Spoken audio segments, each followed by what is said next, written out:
നമസ്കാരം. നമസ്കാരം. അതായത് ഭരണം ആര് കൊണ്ടുപോകും എന്നുള്ളതിനെ കുറിച്ച് ചർച്ചകൾ വ്യാപകമായി നടക്കുക. UDF അധികാരത്തിൽ വരുമെന്നും UDF വന്നാൽ ആര് മുഖ്യമന്ത്രിയാകുമെന്നുള്ള ചർച്ചയാണ് കൂടുതൽ നടക്കുന്നത്. ഇതിൻ്റെ ഇടയിൽ ഒരു വാർത്ത വന്നു മംഗളം പത്രത്തിൽ. CPM വീണ്ടും അധികാരത്തിൽ വരും. തിരുവനന്തപുരത്ത് മെയ് 5-ാം തീയതി മുഖ്യമന്ത്രിയാവാൻ പിണറായി വിജയൻ വേണ്ടി സദസ്സിന് പന്തലിടണം എന്ന് പുത്തരിക്കണ്ടം മൈതാനത്ത് പന്തലിടണം എന്ന് പറയുന്ന ഒരു വാർത്തയും പുറത്തു വന്നിട്ടുണ്ട്. എന്താണ് ഇപ്പോഴത്തെ സ്ഥിതികൾ? ചില വാർത്തകൾ ഞാനും കേട്ടിട്ടുണ്ട്. അതായത് പിണറായി വിജയൻ കുഞ്ഞാലിക്കുട്ടിയുമായി സംസാരിച്ചു എന്ന് പറയുന്നൊരു കാര്യം. ഇതൊക്കെ എത്രമാത്രം വാസ്തവമാണ്? എന്തൊക്കെ അട്ടിമറികൾ നടക്കാം? പിണറായി വിജയൻ അധികാരത്തിൽ വീണ്ടും വരുമോ? താങ്കൾ ഒരു രാഷ്ട്രീയ നിരീക്ഷകൻ എന്ന നിലയിൽ എന്താണ് പറയാനുള്ളത്? ഈ വിഷയം സംസാരിക്കുമ്പോൾ എന്തെല്ലാം കുറ്റങ്ങളും കുറവുകളും അടുത്ത വർഷം മുന്നേ പറ്റി പറയാമെങ്കിലും ആ ഘടകകക്ഷിയെ പുലർത്തേണ്ട ഒരു ധാർമ്മികമായ അച്ചടക്കം പരസ്പരം കുറ്റപ്പെടുത്താതിരിക്കുക, ചെളിവാരിക്കുക, അല്ലെങ്കിൽ അതിൻ്റെ അർത്ഥം ശരിക്കുള്ള അർത്ഥം പിണറായി വിജയൻ പറഞ്ഞ അതേപടി അനുസരിക്കുക എന്നുള്ളതാണെങ്കിൽ പോലും അങ്ങനെ ഒരു അച്ചടക്കം പുറമേ നോക്കുന്ന എല്ലാവർക്കും ഉണ്ട്. പിണറായി വിജയൻ്റെ കീഴിലെല്ലാം അച്ചടക്കത്തോടുകൂടി കാര്യങ്ങൾ മുമ്പോട്ട് പോയി, തെറ്റാണെങ്കിലും ശരിയാണെങ്കിലും. മറിച്ച് കോൺഗ്രസ് അധികാരം കിട്ടുമോ എന്നറിയത്തില്ല, കിട്ടിയേക്കാൻ സാധ്യതയുണ്ട് എന്നുള്ള സർവേകൾ നമ്മൾ ഉൾപ്പെടെയുള്ളവരുടെ നിരീക്ഷണങ്ങൾ പല പ്രാവശ്യം വന്നിട്ടുണ്ട്. നല്ല ഭൂരിപക്ഷത്തിൽ കോൺഗ്രസ് ജയിക്കും. വി.ഡി. സതീശൻ തന്നെ പറഞ്ഞിട്ടുണ്ട്. അത് ഒത്തിരി പേര് അത് ടേക്കപ്പ് ചെയ്യാൻ തയ്യാറായിട്ടുണ്ട്. പക്ഷെ അത് ടെമ്പോ കൂടി ഇലക്ഷൻ അടുത്ത് വന്നപ്പോഴേക്കും ഇത് സംഭവിക്കുമോ, ഇനി കോൺഗ്രസിന് ഭൂരിപക്ഷം കിട്ടുമോ എന്ന് അതുവരെ നിശബ്ദരായിരുന്ന പലരും വളരെ പെട്ടെന്ന് അധികാര സ്ഥാനത്തിലേക്ക് വന്നു. ഇതിൽ ആദ്യത്തെ ഇവരുടെ KC വേണുഗോപാലായാലും രമേശ് ചെന്നിത്തലയായാലും V.D. സതീശൻ്റെ പേര് അങ്ങനെ പറഞ്ഞില്ലെങ്കിൽ പോലും മറ്റ് പല കോണുകളിൽ നിന്ന് വന്നു. K. മുരളീധരനാകാം, ശശി തരൂരാകാം, തിരുവഞ്ചൂർ രാധാകൃഷ്ണൻ, അങ്ങനെ പല പേരുകൾ വരാൻ തുടങ്ങി. സ്വാഭാവികമായും ഈ മുന്നണിക്ക് ആരെല്ലാം എന്തെല്ലാം പറയുമ്പോഴും കിട്ടുറപ്പ് നൽകുന്ന ഘടകകക്ഷി എന്ന് പറയുന്നത് മുസ്ലിം ലീഗാണ്. മുസ്ലിം ലീഗിന് അസ്വസ്ഥതയുണ്ടായി, ഉറപ്പായിട്ടും അസ്വസ്ഥതയുണ്ടായി. ജനാധിപത്യം ഉണ്ടായ കാലം തൊട്ട്, കരുണാകരൻ്റെയും ആന്റണിയുടെയും ഉമ്മൻചാണ്ടിയുടെയും കാലം തൊട്ട് ഇന്ന് വരെ ലീഗാണ് ഇതിന് ബലം കൊടുത്തൊരു കക്ഷി. അപ്പൊ ഈ രീതിയിലാണ് മുമ്പോട്ട് പോകുന്നതെങ്കിൽ അധികാരം കിട്ടി ആര് സത്യപ്രതിജ്ഞ ചെയ്താലും നാളെ വീണ്ടും പ്രശ്നങ്ങൾ ഉണ്ടാകാം. കാരണം BJP ആണ് കേന്ദ്രം ഭരിക്കുന്നത്, പഴയ പോലെ കോൺഗ്രസ് അല്ല. ആ ഒരു വീക്ക്നെസ് അവർക്കുണ്ട്. അപ്പോൾ അധികം ബഹളമുണ്ടായി എന്നും തർക്കവും വഴക്കവും ഉണ്ടാകാനും മോഡി നോക്കിയിരിക്കുക ഇതിനെ മറിച്ചിടാൻ എങ്ങനെയാണെന്ന്. പഞ്ചാബിലും ഹരിയാനയിലും ഡൽഹി വരെ മായാജാലങ്ങൾ കാണിച്ചുകൊണ്ടിരിക്കുന്ന BJP വെറുതെ ഇരിക്കുകയല്ല കേരളത്തിലും. അങ്ങനെ ഒരു അവസരം രമേശ് ചെന്നിത്തലയോ ഇവരാരെങ്കിലും ഈവൻ KC വേണുഗോപാൽ വരെയോ വേണമെങ്കിൽ, കേജ്രിവാളിൻ്റെ കൂട്ടത്തിലുള്ളവർക്ക് പോകാമെങ്കിൽ, ചർച്ചയ്ക്ക് പോകാമെങ്കിൽ KC വേണുഗോപാൽ നാളെ BJP കോർണറിലേക്ക് പോകും. അങ്ങനെ ഒരു അവസ്ഥ ഉണ്ടാക്കാതെ ഇടതുപക്ഷ ഭരണം ലീഗ് ആഗ്രഹിച്ചാൽ അതിന് കുറ്റം പറയാൻ പറ്റില്ല. ലീഗ് ആഗ്രഹിച്ചാൽ, കാരണം സുസ്ഥിരമായൊരു ഭരണ സംവിധാനമാണ് ലീഗ് ആഗ്രഹിക്കുന്നത്. ലീഗ് അങ്ങനെ ആഗ്രഹിച്ചാൽ ആ കൂട്ടത്തിൽ നിൽക്കാൻ RSPയും ഉണ്ടാകാം. ഇപ്പോൾ നടക്കുന്ന ഈ പറയുന്ന തമ്മിത്തല്ല്, അതായത് കോൺഗ്രസ് UDF അധികാരത്തിൽ വരും എന്നുള്ള ധാരണയിൽ കാര്യങ്ങൾ നീങ്ങുമ്പോൾ KC വേണുഗോപാൽ പെട്ടെന്ന് പ്രത്യക്ഷപ്പെട്ടിട്ട് അദ്ദേഹത്തിന് കുറെ MLA-മാരുടെ പിന്തുണയുണ്ട്. അദ്ദേഹമാണ് MLA-മാരെ മത്സരത്തിന് വേണ്ടി വെച്ചപ്പോൾ തൻ്റെ കൂടെ നിൽക്കാൻ പറ്റുള്ള ആളുകളെ തെരഞ്ഞെടുത്ത് മത്സരിപ്പിച്ചത്. പ്രഗത്ഭരായ നല്ല സ്ഥാനാർത്ഥികൾ ഉണ്ടായിട്ട് അവർക്ക് മാറ്റി നിർത്തി പല സ്ഥലത്തും ആളുകളെ ഇതുപോലെ നിർത്തി. ജിൻഡോ ജോൺ നമുക്കറിയാം, ഏറ്റവും നല്ല പ്രഗത്ഭനായ ഒരു സ്ഥാനാർത്ഥിയായി വരേണ്ട, പോരാട്ടം നടത്താൻ കഴിവുള്ള ജിൻഡോ ജോൺ എവിടെ മത്സരിച്ചാലും ജയിക്കാൻ സാധ്യതയുണ്ടായിട്ട് അതുപോലെയുള്ള സ്ഥാനാർത്ഥികളെ ഒഴിവാക്കിയാണ് KC വേണുഗോപാൽ പല സ്ഥലത്തും സ്ഥാനാർത്ഥികളെ നിർത്തിയിട്ടുള്ളത്. ഏത് കുറ്റിച്ചുവലിനെ നിർത്തിയാലും UDF ജയിക്കുമെന്നുള്ള ഒരു അവസ്ഥയാണ് കേരളത്തിൽ ഉണ്ടായിരുന്നത്. അതിന് ഏറ്റവും നമ്മൾ നന്ദി പറയേണ്ടത് V.D. സതീശനോടാണ്. കാരണം V.D. സതീശൻ കഴിഞ്ഞ 5 വർഷം UDFനെ ഒറ്റക്കെട്ടായി നിലനിർത്തുന്നതിൽ മുഖ്യ പങ്ക് വഹിച്ചിട്ടുണ്ട്. അദ്ദേഹമായിരുന്നു നേതൃത്വത്തിൽ ഉണ്ടായിരുന്നത്. അദ്ദേഹം ഓരോ തവണത്തെ തെരഞ്ഞെടുപ്പിലും വലിയ ഭൂരിപക്ഷത്തിലേക്ക് UDFനെ വിജയിപ്പിച്ചെടുത്തപ്പോഴും ലോക്സഭയിലും അതേപോലെ തന്നെ തദ്ദേശ സ്വയംഭരണ തെരഞ്ഞെടുപ്പിലും ഒറ്റക്കെട്ടായി നിന്ന് UDF-നെ വിജയിപ്പിച്ചെടുത്തിൽ നിർണായക പങ്ക് വഹിച്ചിട്ടുണ്ട്. അദ്ദേഹം തന്നെയാണ് അതുകൊണ്ട് ലീഡർ. അതായത് 5 വർഷം ആര് നയിച്ചു, ആര് വിജയിപ്പിച്ചു, ആ ആള് തന്നെയാണ് ലീഡറായി വരേണ്ടത്. പകരം KC വേണുഗോപാൽ വരുന്നു. അതായത് രമേശ് ചെന്നിത്തല 2016 മുതൽ 2021 വരെയുള്ള പ്രതിപക്ഷ നേതാവായിരുന്നു, അദ്ദേഹം വരുന്നു എന്നൊക്കെ പറയുന്നത് ശരിയായ വസ്തുതയല്ല. അത് പാർട്ടിക്കുള്ളിൽ വലിയ പ്രശ്നമുണ്ടാക്കും. മാത്രമല്ല KC വേണുഗോപാൽ MP സ്ഥാനം അവസാനിപ്പിക്കണം, അദ്ദേഹം രാജിവെക്കണം, പിന്നീട് MLA ആയി മത്സരിക്കണം. അദ്ദേഹത്തിന് ഏറ്റവും വലിയ സുരക്ഷിതമായ സീറ്റ് ഇരിക്കൂർ പോലെയുള്ള മണ്ഡലങ്ങൾ ഉണ്ടെങ്കിലും അവിടെ അടക്കം അട്ടിമറിക്കാൻ സാധ്യതയുള്ള ആളുകളാണ് ഇപ്പോൾ ഇത്തരത്തിലുള്ള വികാരമുള്ള ആളുകൾ. സാധാരണ ജനങ്ങളാണ്, UDF-ന്റെ അണികളാണ് VD സതീഷിനോടൊപ്പം നിൽക്കുന്നത്. അത് വൈകാരികമായി പ്രതികരിക്കുകയാണ്. അങ്ങനെയുള്ള സന്ദർഭത്തിൽ ഇവിടെ ഒരു സാധ്യതയെ പറ്റിയിട്ട് ചിന്തിക്കുകയാണ് പിണറായി വിജയൻ. ഇതിന്റെ ഭാഗമായി കുഞ്ഞാലിക്കുട്ടിയുമായി സംസാരിച്ചു എന്നുള്ളതാണ് മനസ്സിലാക്കുന്നത്. ഭരണപക്ഷത്ത് നിൽക്കുമ്പോഴും പ്രതിപക്ഷത്ത് നിൽക്കുമ്പോഴും കുഞ്ഞാലിക്കുട്ടിയുമായിട്ട് ഭയങ്കര അടുത്ത ബന്ധമുള്ള ഒരാളാണ് പിണറായി വിജയൻ. അത് ഇന്നും ഇന്നലെയും തുടങ്ങിയതല്ല. 1997 കാലഘട്ടത്തിൽ ഐസ്ക്രീം പാർലർ പെൺവാണിഭം തുടങ്ങിയ മുതൽക്ക് ഇങ്ങോട്ടുള്ള ഒരു ബന്ധമാണ്.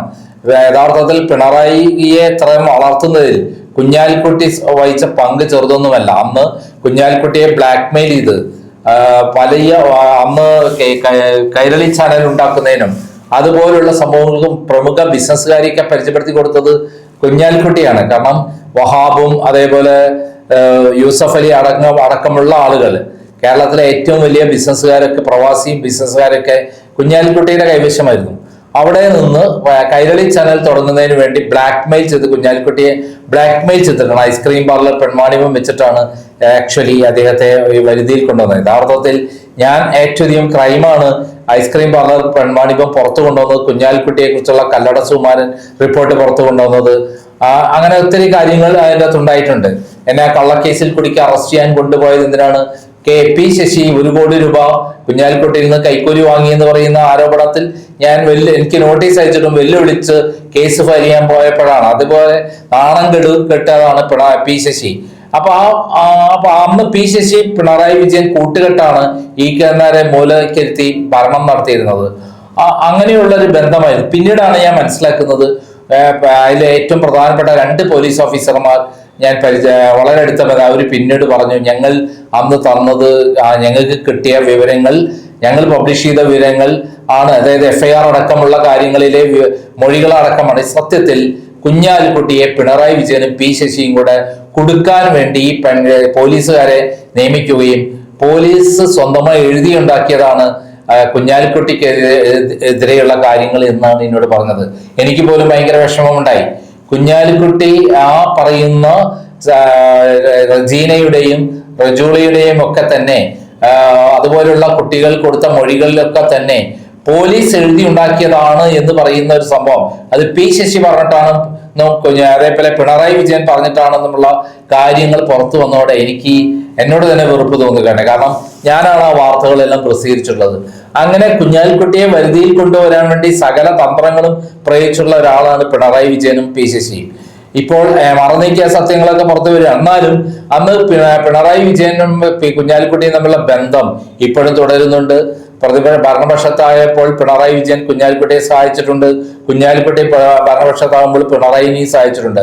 ഇപ്പോൾ ഇലക്ഷൻ കഴിഞ്ഞു ഉള്ള പ്രശ്നം, പിണറായി വിജയനെ സംബന്ധിച്ചുള്ള പ്രശ്നം, ഏറ്റവും വലിയ പ്രശ്നം എന്താണ്? മുസ്ലിം ലീഗിന് 25 സീറ്റുകൾ ഏകദേശം കിട്ടുമെന്ന് ഉറപ്പായിരിക്കാം. 22 മുതൽ 25 വരെ സീറ്റുകൾ മുസ്ലിം ലീഗിന് കിട്ടുമെന്ന് ഉറപ്പായി കഴിഞ്ഞിരിക്കുകയാണ്. പക്ഷേ മറ്റൊരു പ്രശ്നം എന്താണ്? മൊത്തം സീറ്റുകൾ UDF-ന് 100-ൽ പരം കടന്നു കഴിഞ്ഞാൽ കുഞ്ഞാലിക്കുട്ടി വിചാരിച്ചാലും CPM-നെ അധികാരത്തിൽ എത്തിക്കാൻ കഴിയില്ല. ഇതാണ് പിണറായി വിജയൻ നേരിടുന്ന പ്രശ്നം. ഇപ്പോൾ ഏറ്റവും ലേറ്റസ്റ്റ് ആയ ഇന്റലിജൻസ് റിപ്പോർട്ട് പ്രകാരം 104 സീറ്റുകൾ ഉറപ്പായും UDF-ന് കിട്ടുമെന്നുള്ളതാണ് റിപ്പോർട്ട് പറയുന്നത്. അതോടൊപ്പം 9 സീറ്റുകൾ അങ്ങോട്ടും ഇങ്ങോട്ടും മറയാം എന്നുള്ളത് പറയുകയാണ്. അതായത് 113 സീറ്റ് വരെ അങ്ങനെ പോകാം. 113 സീറ്റ് കഴിഞ്ഞാൽ പിന്നെ ബാക്കിയുള്ള എത്രയാണ്? 27 സീറ്റുകളാണ്. 27 സീറ്റുകളിൽ 3 സീറ്റ് BJP കൊണ്ടുപോകുമെന്ന് പറയുന്നു. ബാക്കി 24 സീറ്റാണ്. ഈ 24 സീറ്റുകളുള്ള ഈ പിണറായി വിജയൻ എങ്ങനെ 25 സീറ്റുകളിൽ ആയിരിക്കാം മുസ്ലിം ലീഗിന്, രണ്ടും കൂടി കൂട്ടിയാൽ എത്ര സീറ്റായി? 49 സീറ്റേ ഉള്ള, അല്ല 50 സീറ്റ് കൂട്ടാം. 50 സീറ്റ് വെച്ചിട്ട് ഭരിക്കാൻ എങ്ങനെ കഴിയും? ഇതാണ് പിണറായി വിജയൻ നേരിടുന്ന ഏറ്റവും വലിയ പ്രതിസന്ധി. അതേസമയത്ത് ഏകദേശം ഒരു 90 സീറ്റിന്റെ ഉള്ളിൽ ഒരു മൊത്തം UDF വരികയാണെങ്കിൽ മുസ്ലിം ലീഗിനെ മറിച്ച് അങ്ങോട്ട് വലിച്ചെടുത്തിട്ട് അവർക്ക് ഭരണത്തിലേക്ക് കൊണ്ടുവരാൻ പറ്റും. അങ്ങനെയാണെങ്കിൽ 2-3 സീറ്റിന്റെ ഭൂരിപക്ഷത്തിൽ അധികാരത്തിലെത്താൻ പറ്റും എന്നുള്ളതാണ് പിണറായിന്റെ കണക്കൂട്ടൽ. പക്ഷെ ഇതിനൊക്കെ മുസ്ലിം ലീഗ് നിൽക്കുമോ എന്നുള്ളത് വേറെ വശമാണ്. കുഞ്ഞാലിക്കുട്ടിയെ സംസാരിച്ചു എന്നുള്ളത് മാത്രം അവര് ഏതെങ്കിലും വിട്ടുവീഴ്ച തയ്യാറാമെന്ന് നമ്മൾ കരുതണ്ട. കാരണം മുസ്ലിം ലീഗ് ഒരു വ്യക്തിത്വമുള്ള ഒരു പാർട്ടിയാണ്. അവർ UDFന്റെ കൂടെ നിൽക്കുന്ന പാർട്ടിയാണ്, കോൺഗ്രസിന്റെ കൂടെ നിൽക്കുന്ന പാർട്ടിയാണ്. അത് കാലാകാലങ്ങളെ തുടരുകയാണ്. അവര് എന്തൊക്കെ കാര്യങ്ങളുണ്ടെങ്കിലും മുസ്ലിം ലീഗ് ഒരിക്കലും കോൺഗ്രസ് വിട്ട് മാറി പിണറായി വിജയന്റെ കൂടെ പോവാൻ സാധ്യതയില്ല. കാരണം ജനങ്ങളുടെ ശക്തമായ വികാരം അത്രയും അടിത്തട്ട് വരെ എത്തിയിട്ടുണ്ട് എന്നുള്ള കാര്യം മുസ്ലിം ലീഗിന് അറിയാം. മാത്രമല്ല KM ഷാജിയെ പോലെ ഒരാള് അതിലുള്ളിടത്തോളം കാലം പിണറായി വിജയന്റെ കൂടെ പോവില്ല.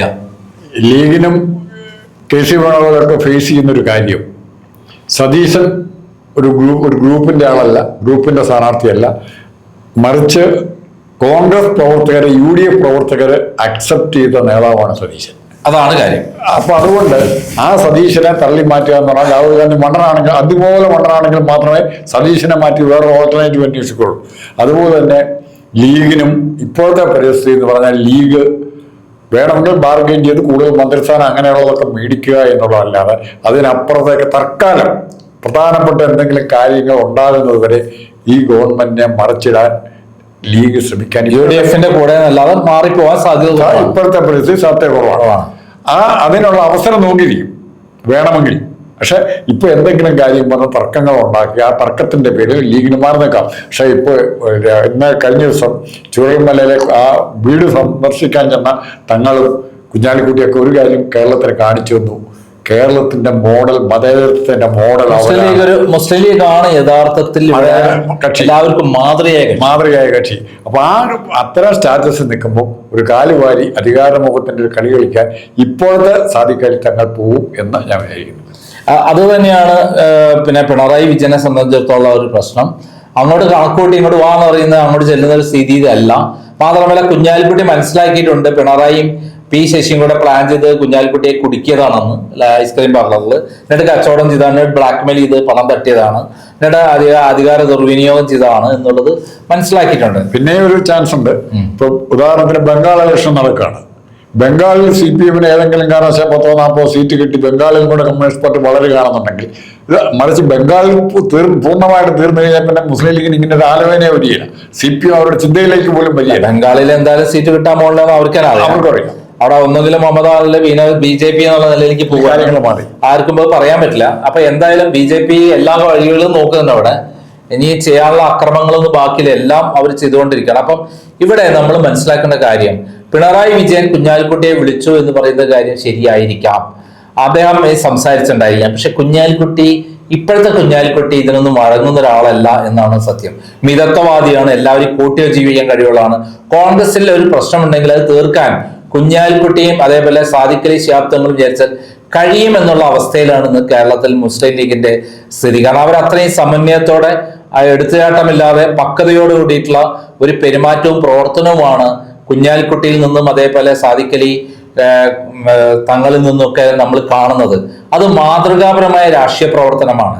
തൊട്ടേനും പിടിച്ചതിനൊക്കെ ചാടി വർത്താനം പറയുകയും ഏറ്റുമുട്ടുകയും ഒന്നും ചെയ്യാതെ പക്വതയോടുകൂടി ജനങ്ങളെ അങ്ങനെ ഏറ്റുമുട്ടലിന്റെ പാതയിലേക്ക് കൊണ്ടുപോകാതെ വളരെ കൃത്യമായി സമുദായ കലാപങ്ങൾക്കൊന്നും വഴിതിരിക്കാതെ അവർ കൃത്യമായിട്ട് തന്നെയാണ് പാർട്ടിയെ നയിക്കുന്നത്. ജനങ്ങളെ അവരുടെ വിശ്വാസം വർദ്ധിച്ചിട്ടുണ്ട്. മുമ്പുണ്ടായിരുന്ന വിശ്വാസത്തെക്കാൾ 10 മടങ്ങ് വിശ്വാസം നേടിയിട്ടുള്ളത് അവര് ചൂരൽമലയിലും മുണ്ടക്കയിലും ആ വീട് നിർമ്മിച്ചു കൊടുത്ത മാതൃകാപരമായ അവര് നേട്ടങ്ങൾ ഉണ്ടാക്കിയതുകൊണ്ട് തന്നെയാണ്. അത് തീർച്ചയായും മുസ്ലിം ലീഗിന് ഇന്നലെ ഉണ്ടായിരുന്ന പേരല്ല, കുഞ്ഞാലിക്കുട്ടി ഇന്നലെ വരെ ഉണ്ടായിരുന്ന പേരല്ല, സാദിഖ് അലി തങ്ങൾക്ക് ഇന്നലെ വരെ ഉണ്ടായിരുന്ന പേരല്ല. എല്ലാ ജനങ്ങളും മാറോട് അണച്ച് ചേർത്ത് പിടിച്ചിട്ടാണ് അവരെ അഗ്നിശക്തി വരുത്തിയ കുഞ്ഞാലിക്കുട്ടി. അഗ്നിശുദ്ധി വരുത്തിയത് കുഞ്ഞാലിക്കുട്ടിയെ കുറിച്ചുള്ള എന്റെ അടുത്തുള്ള രേഖകളൊന്നും വേറെ ലോകത്തിൽ ആരും എടുത്തില്ല. കുഞ്ഞാലിക്കുട്ടിയും എനിക്കറിയാം, അത് കുഞ്ഞാലിക്കുട്ടിക്ക് അറിയുന്ന കാര്യമാണ്. അതെന്തെങ്കിലും ആവട്ടെ. അപ്പം ഇവിടെ നമ്മൾ പറയുന്നത്, നമ്മൾ പിണറായി വിജയന്റെ സ്വപ്നങ്ങൾ തൽക്കാലം പൂവണിയാൻ പോകുന്നില്ല എന്നുള്ളതാണ് സത്യം. ഭരണം പ്രയാസമാണ് കിട്ടാനുള്ളത്. ഇനി അദ്ദേഹം കരുതുന്നത് കഴിഞ്ഞ എം എൽ എമാരുടെ സ്വാധീന പ്രകാരം അല്ലെങ്കിൽ പെൻഷൻ അവസാനം 4000 രൂപ കൊടുത്ത വഴി സാധാരണ ജനങ്ങൾ വോട്ട് ചെയ്ത പ്രകാരം എന്തു നടക്കാം? ഇലക്ഷൻ കഴിഞ്ഞ റിസൾട്ട് വരട്ടെ, കാത്തിരിക്കാം.